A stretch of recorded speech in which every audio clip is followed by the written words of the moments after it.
Live from downtown Detroit, Local 4 News at 5 starts now. They stand accused of trying to overturn the 2020 election in Michigan. All 16 of the fake GOP electors have now been arraigned on state charges. And that tops our news at 5. Thanks so much for joining us. I'm Christy McDonald in for Kimberly Gill. I'm Devin Skillian. The 16 people charged all pleaded not guilty to these charges. These are felony counts. Most of them appearing in a virtual hearing today in Lansing, all over their alleged role in former President Trump's failed plan to install fake electors in 7 states, of course, including Michigan. Sean Lay live for us on this story. It is a very unique case, to say the least, Sean. I'm glad you said that, Devin and Christy. Good evening to you. We've been digging into this. What happened here? How could this be? So we've got 9 people who appeared virtually, as you mentioned, in court today in Ingham County. They're charged with felonies. All said, we're not guilty. Their attorneys said, we are going to fight. Well, we can focus on one person who's from Detroit. She is charged in this, and she can explain how she got wrapped up in this. All right. So, Ms. Lundgren, we are going to get you arraigned. One of the 16 people charged with being a fake elector is Michelle Lundgren of Detroit. She once ran for office and she lost, but in December of 2020, she found herself at a meeting that she was invited to, a meeting in support of Donald Trump after he lost the election. The Attorney General says the meeting was actually a plot to grab the presidential election for Donald Trump. Count 1 alleges that you did unlawfully conspire, combine, confederate, and agree together with Kathy Burden, Mayra Rodriguez, Michon Maddock, and other persons to falsely make, alter, forge, or counterfeit a public record with the intent to injure or defraud contrary to law. That is a felony. Lundgren is charged with a felony, essentially accused of trying to hijack the presidential election in favor of Donald Trump. But Lundgren told our Paula Tutman that she did sign a piece of paper, a blank piece of paper, like a sign-in sheet at this now infamous meeting. But her signature then made its way onto falsified documents. She says she and the others were duped. And I signed what obviously looks like anything but an official elector sheet. Back here live, bottom line right now, the 16, 9 charged today officially. This is a 14-year felony, potentially with guilty charges. And again, all said they're going to fight, and it's starting right now. Back to you. Well, Sean, talk a little bit more about why she was there in the first place then.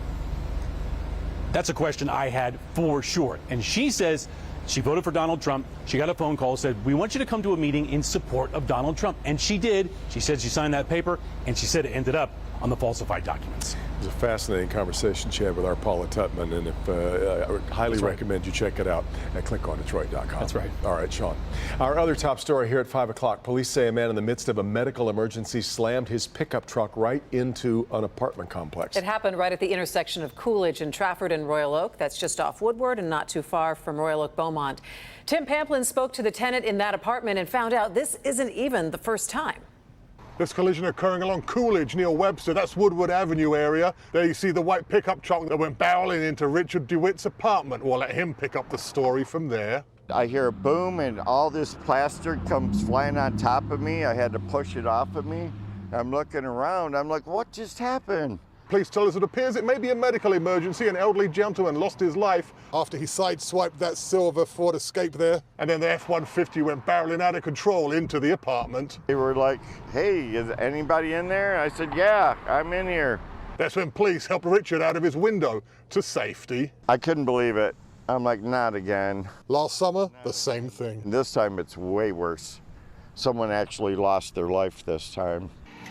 So back out here, a wrecker pulling that vehicle out of Richard's apartment. He says this apartment complex has provided him a new residence a few blocks away. He says after 2 of these close calls, he isn't staying here for the 3rd time. That is the scene in Royal Oak this afternoon. Tim Pamplin, Local 4. Goodness. All right, Tim. Tonight, the Board of Police Commissioners is now weighing in on that controversial facial recognition software at the center of a recent lawsuit. A pregnant Detroit mom is blaming the program for her wrongful arrest, but Detroit Police Chief James White says human error is actually to blame on this one. Mara McDonald, live right now on the city's east side with more. Mara? Hi, Devin. That's right. The chief in this case says this isn't a technology problem. It was a people problem. Let me show you. Portia Woodruff was 8 months pregnant when she was wrongfully arrested by Detroit police and put in jail. And here I am pregnant. What am I going to do in jail? Woodruff was one of 73 hits that came up when police inputted video of a suspect in a carjacking in its facial recognition software. The chief says the software is fine, but the investigator managing the case just took Woodruff's pic without any follow-up investigation and showed it to the victim. And that is a huge no-no. This would be no different if we took a mug book, a paper mug book like the old days, and took a picture out and went out and said, is this the person? And you said yes, and we arrested him. That would be improper. The same is true here. That is the beginning of the investigation. Because of how this was handled, the chief has instituted some immediate policy changes, including requiring a double peer review before a facial recognition result is used. But the issue has been a hot button at the Detroit Board of Police Commissioners, which meets tonight. Back here live, and at least one of the commissioners at tonight's meeting says that he is going to make some proposed changes to facial recognition. But something to remember, Devin and Christy, facial recognition software has been in use in law enforcement for, at this point, for example, at Michigan State Police for 2 decades. This isn't new tech. As the chief said, the tech in this case, it wasn't the problem. The people running it, managing it, and using it, that was the problem. We're live on Detroit's East Side. I'm Mara McDonald, Local 4. Yep, there's the key. All right, thanks so much, Mara. Now a Local 4 update and a lot of new information into that officer-involved shooting in the UP. A U.S. Marshal was injured after he was shot by a suspect. That suspect was wanted for parental kidnapping in a case out of Missouri. This all happened in Pickford, just south of the Sioux. The suspect died during the standoff, though there is no word on exactly how that happened. There was just no time to get to safety. Officials in Hawaii say 36 people have now been killed in devastating wildfires that swept through Maui. And now we are getting a look of just how bad the destruction is. As Jay Gray reports, the rush is on to get help to the island as quickly as possible. Investigators still aren't sure what sparked the blaze, but it's very clear what fed the intense flames. Drought conditions on the island providing the fuel, winds with gusts to 85 miles an hour, pushing the fire much faster than teams can control. The power went out yesterday at like 4:30 or 5 a.m. and then the gas station blew up at like 3, and since then we've just been trying to outrun a fire. Some forced into the ocean to escape the flames, but there was no escape for the historic town of Lahaina. It looked as if it's just the whole town was devastated, the whole town was decimated. Like many areas across the island, where all that's left is rubble and ash, the firestorm pushing hundreds into shelters, most with only a few things they could carry during their rush to safety. Local people have lost everything. They've lost their house, they've lost their animals, and it's devastating. Tourists at the core of the island's economy are being told for now to stay away. The airport packed with thousands forced to cut vacations short, scrambling to find any flight that will get them away from the flames. It's just scary to see a big wildfire just kind of coming your way, and it's not something I ever experienced before. The National Guard now joining the fight, an effort to make sure all of this place that many call paradise isn't lost. Jay Gray, Local 4.